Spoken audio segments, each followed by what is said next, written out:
น้องคิดเห็นจังใดครับเมื่อมีเจหนอมเนาะเอ่ยหนอมเพิ่นบอกว่าเพิ่นสิเอาพ่อหมอหรือว่าอาจารย์ผีมาทำพิธีอยู่ในหน้าถ้ำเพื่อที่ว่าจะเปิดทางเปิดความสว่างให้คนสองคนที่ติดข้างอยู่ในถ้ำออกมาได้ทุกคน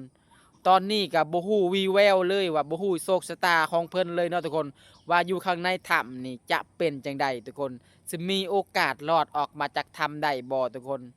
ล่าสุดนี่เบาวินเห็นเอื่อยน้อมหรือว่าเจน้อมเนาะเพิ่นบอกว่าสิทำพิธีเปิดทางหรือว่าเอาหัวหมูหรือว่าเอางัวเอาควายไปถวายอยู่หน้าถ้ำแก้บนเพิ่นว่าเฮ็ดตามความเชื่อของอ่าประเพณีคนลาวเทิงโอโมะละว่า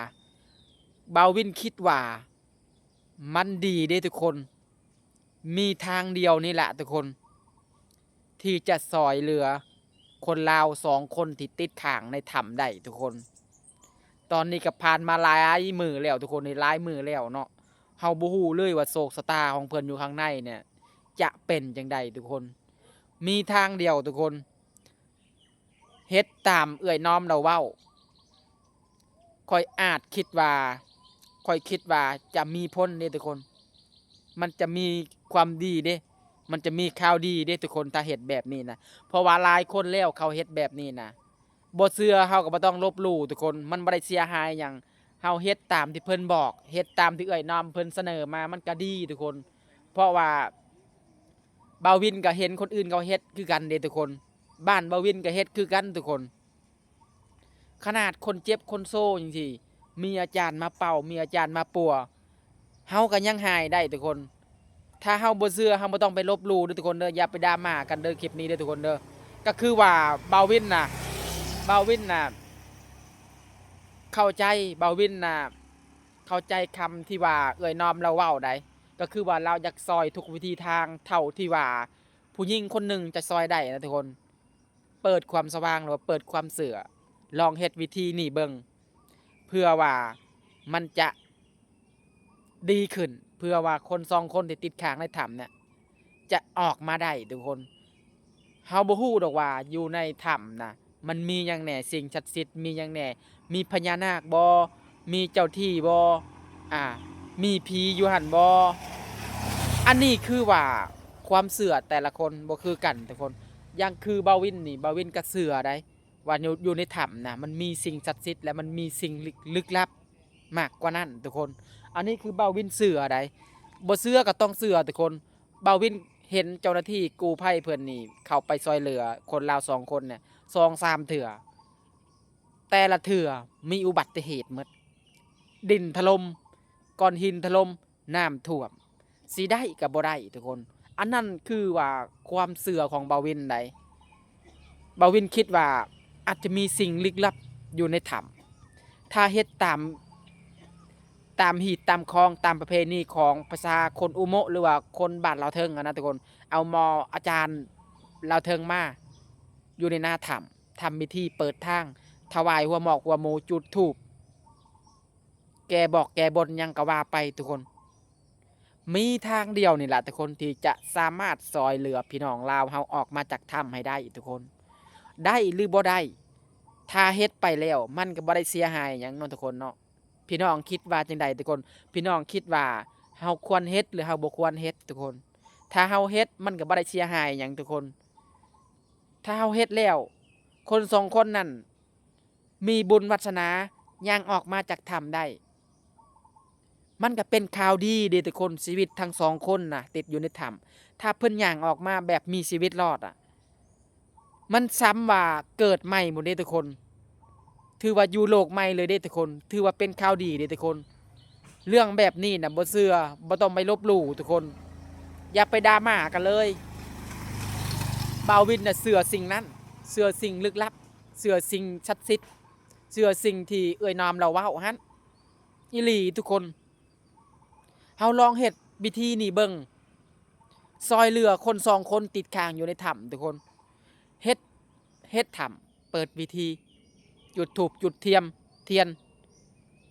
ให้พ่อหมอเพิ่นเป่าให้พ่อหมอเพิ่นบอกผีบอกทาง ค่อยคิดว่ามีหวังเด้ทุกคนคนสองคนน่ะยังรออยู่ข่อยคิดว่าตอนนี้นะความคิดของข่อยคิดว่าคนสองคนเนี่ยยังรอความช่วยเหลืออยู่ในทุกคนอยู่ในถ้ำนะอันนี้คือว่าคนเฮาเนาะทุกคนเนาะมันก็ต้องมีความหวังแหละทุกคนทางหวังสุดท้ายก็คือว่าทำพิธีนี่แหละทุกคนเอาพอหมอมานี่เปิดทางเปิดถ้ำบอกพีบอกทางทำตามความเชื่อของภาษาลาวเทิงเฮานี่ทุกคนเฮาต้องเฮ็ดแบบนี้แล้วทุกคนเพราะว่าเฮาฮู้แล้วว่า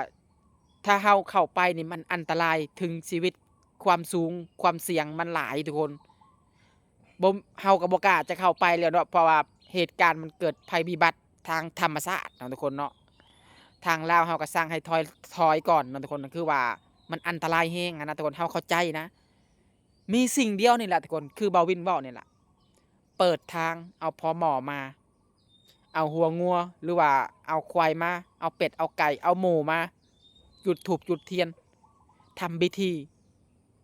เปิดความสว่างเปิดเส้นทางให้2คนนั้นออกมาได้ถ้ามีวาสนาถ้าโชคชะตาเข้าข้างทุกคนค่อยคิดว่าเพิ่นยังมีชีวิตรอดเด้ทุกคนค่อยคิดว่าเพิ่นเนี่ยยังมีชีวิตอยู่ในถ้ำนะภาวนาขอให้ยังเป็นอย่างนั้นนะทุกคนภาวนาขอให้2คนน่ะมีชีวิตรอดขอให้เพิ่นเนี่ยย่างออกจากถ้ำมาได้คือคือจังกับ5คนทุกคนสาธุเทวดาเทพบุตรเลยบ่าววินรอแล้วรออีกคอยแล้วคอยอีกทุกคนบ่แม่นหยังทุกคนสงสารทุกคนสงสารคนที่อยู่ข้างนอกน่ะอุ้มลูกไปทุกมื้ออุ้มลูกน้อย2คนไปรออยู่หน้าถ้ำถ้าผัวย่างออกมาจากถ้ำปาฏิหาริย์จะมีจริงบ่รอแล้วรออีกทุกคนเฮาเฮ็ดลองเฮ็ดวิธีนี้เบิ่งถือว่าซอยเหลือเอื้อยเพิ่นถือว่าซอยเหลือลูกของเพิ่นเนาะถือว่าซอยเหลือครอบครัวของเพิ่นเพิ่นก็บ่ฮู้จักว่าสิพึ่งไผหั้นแหละทุกคนสุดท้ายแล้วนะทุกคนเนาะเพิ่นก็บ่ฮู้จักว่าสิขอนำเจ้าหน้าที่นี่จักสิขออิหยังแล้วทุกคนในเมื่อเจ้าหน้าที่เพิ่นก็เฮ็ดเต็มที่แล้วเราก็ฮู้อยู่แก่ใจอยู่แหละทุกคนลองเฮ็ดสิ่งนี้ทุกคนลองเปิดทางเอาพม.เก่งๆมาทำพิธีอยู่ในภูเขาแห่งนั้นเปิดบอกความสิ่งศักดิ์สิทธิ์บอกพี่บอกพาแถวนั้นแหละทุกคนบ่เชื่อเฮาก็ต้องเชื่อทุกคนโอกาสสุดท้ายและทุกคนเลยถือว่าสุดท้ายทุกคนทางเดียวค่อยคิดว่า2คนนั้นยังมีชีวิตรอดยังมีโอกาสรอดนะค่อยฮู้ว่าความคิดของข้อยค่อยคิดว่า2คนนั้นก็ยังรอความช่วยเหลืออยู่ในถ้ำอยู่ตอนนี้ก็คืออีหลีทุกคนบ่ได้คิดอีหยังเด้ทุกคนค่อยคิดว่า2คนน่ะยังมีชีวิตรอดอะชีวิต2ชีวิตอยู่ในถ้ำทุกคนผ่านมาหลายมื้อแล้วเนาะทุกคนเนาะ สาธุทุกคนเลยเป็นไปได้ขอให้สิ่งศักดิ์สิทธิ์หรือว่าขอให้อ่าปาฏิหาริย์เกิดขึ้นจริงกับคน2คนนี่นะทุกคนเนาะบ่ขอหยังหลายทุกคนศาสตร์นี่นะขอให้2คนนี้ออกมาจากถ้ำ